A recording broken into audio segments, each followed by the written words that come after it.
there been any advantages, or is it taking the pressure off PJ coming off the bench instead of starting? Or is... The only reason I haven't changed is that we've been winning. Now, 2 of the games we were down 14-0 to start the games. So for somebody to say, well, we're winning, yeah, but we're not starting good until the last game. We started better last game. So, you know, I'll probably stick with it. He didn't care. Everybody made a commitment when we got that team meeting together and I started really defining roles and how we were going to play. And one of the things I said, is everybody committed to this? Yes. How about if you're not starting? What if you're not starting, Shay? What if you're not starting, PJ? I'm good. All right, how about if you're not playing as many minutes or getting as many shots? Everybody's okay. Raise your hand if you're fine, and they all did. So PJ's been great. It's, you know, I want to keep, it's like I was with Hami, with Nick, and we need him. And so starting him, maybe he gets going in a game, and it's like Hami, he has a breakthrough. My talk to him yesterday was simple, because again, I got 18 and 19-year-old kids. Before you can worry about conquering somebody else, you got to conquer yourself. And that's all the whole message was. You have to overcome stuff that's holding you back and not blame anybody. Don't blame a coach, a teammate, a fan. What do you have to overcome? Some of it is just plain self-disciplined in a lot of areas where guys just don't have it. The last game, who were the first 2 guys out in the gym down at Rupp Arena? Who were the first 2 guys in the gym? Who shot the ball well? Hami, Wenyan. Now Wenyan was mad because I pointed it out 7 times in the meeting. It's the first time he'd ever been out early. Like, he's in the back, and why are you back here? So again, you got to conquer you. And when you conquer you, you'll have self-confidence, which means that if it's not going right, you'll still believe in yourself. If you've conquered you, if you know you're not disciplined in any way, you do whatever you choose when you choose to do, you know it. These kids need all that kind of stuff because it's bigger than just a basketball game. It's the rest of their lives. You know, the biggest fight they have is when the alarm goes off at 6:30. Do I get up or do I act like I have a tummy ache? I always used to just say, tummy ache. Can I still do that? Who am I saying it to? My mom's not here. I mean, all that they have to learn. These are not 23-year-old, 24-year-old seniors. These are young people who are trying to figure this out in an environment that is very forgiving. Oh, this is a forgiving place. Forgiving fans. It's a tough environment to try to learn on the run. John, to conquer Florida, how important is it to contain Chios? He's really good. I just watched another tape, and when he's in control, they're really good. And even when he's not, they're really good. You know, the Auburn game, it's hard for me to watch that game because they made 15 threes. Florida did. If they made 15 threes against us, next game. Yeah, who's next?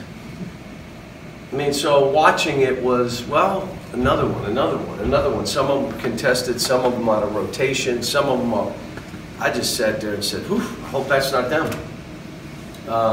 But you know what? They lost 3 in a row. They went through what we went through.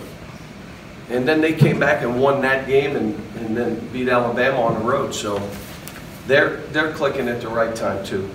You've mentioned you guys are enjoying defense a little bit more lately. Maybe not last game, but prior to last game, yeah. PJ said that has come with an improved offense. Yeah, because you understand, again, I keep coming back to, guys are trying to establish who they are.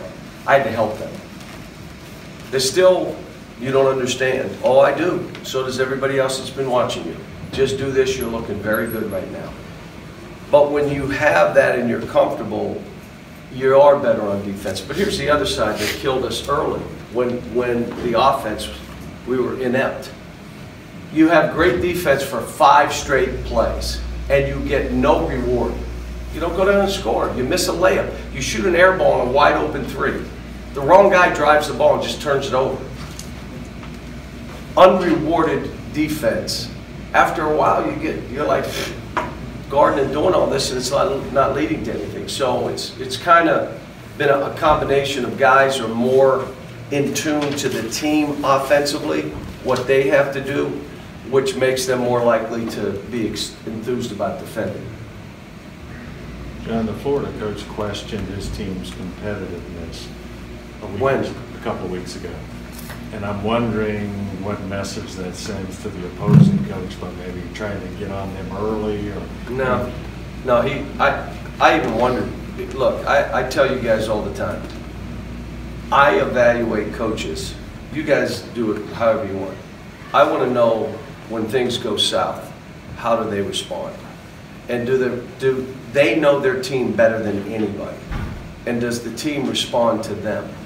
That's coaching. You're on a 10-game win streak. It's all fun and games. Go on a losing streak. Now let me see who you are as a coach. If it's about the coach or his legacy, he'll attack the kids. If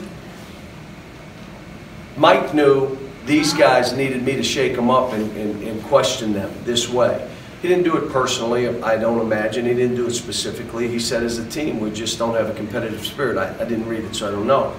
But he knew his team, what they needed. Plus, he had a veteran team. Like with my team, I had to just keep telling them there's hope. We can do this. I'm not shaking. I'm not blinking. We are going to do this. You have to believe. Different when you got young kids. When you have a veteran team, go after them a little bit. I think they were surprised you kept on pushing hope to them? Excuse me? You think they were surprised in pushing hope? Go ahead. What? You think they were surprised that you were pushing hope versus yelling at them? No, I was yelling at them too. And what I was saying to them was, please give me something to cheer about. Do anything so that I can cheer you on.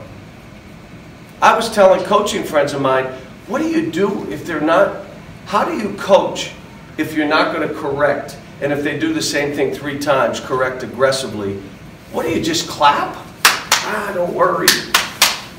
I kept coaching, but off the court, I believe in you, but I cannot let you do these things. I've got to hold you accountable. But I was, believe me, I was coaching.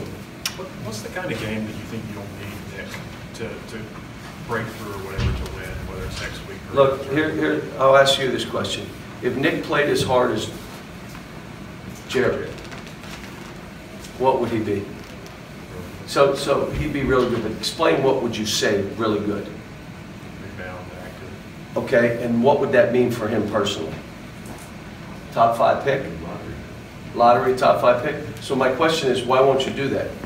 You know what Jared said? It's really hard.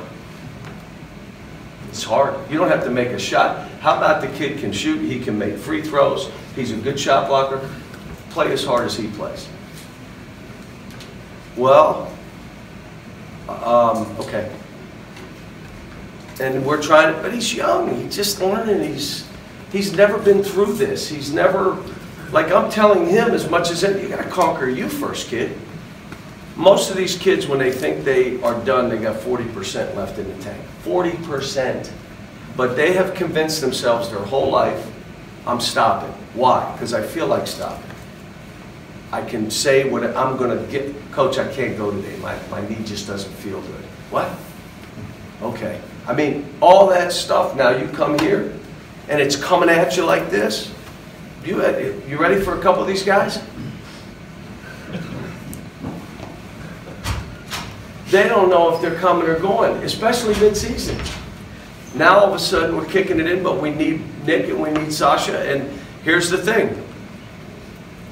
If Jared and PJ and even Wenyan and they're really playing well, even if Sasha and Nick are playing well, their minutes are going to probably, okay. So even if your minutes go down, what are you going to do with your minutes? Are you going to blame somebody? Are you going to have an excuse? Are you going to already build it in? Or are you going to go in your time and say, no, I'm earning more minutes and I'm going to make one of these guys sit? Because if he were playing that way, one of those other guys ain't getting as many minutes. But I've said that to him. Again, you conquer yourself or you try to blame somebody. This stuff it's more than just basketball with what I have to do here when you got young guys. Got to go practice.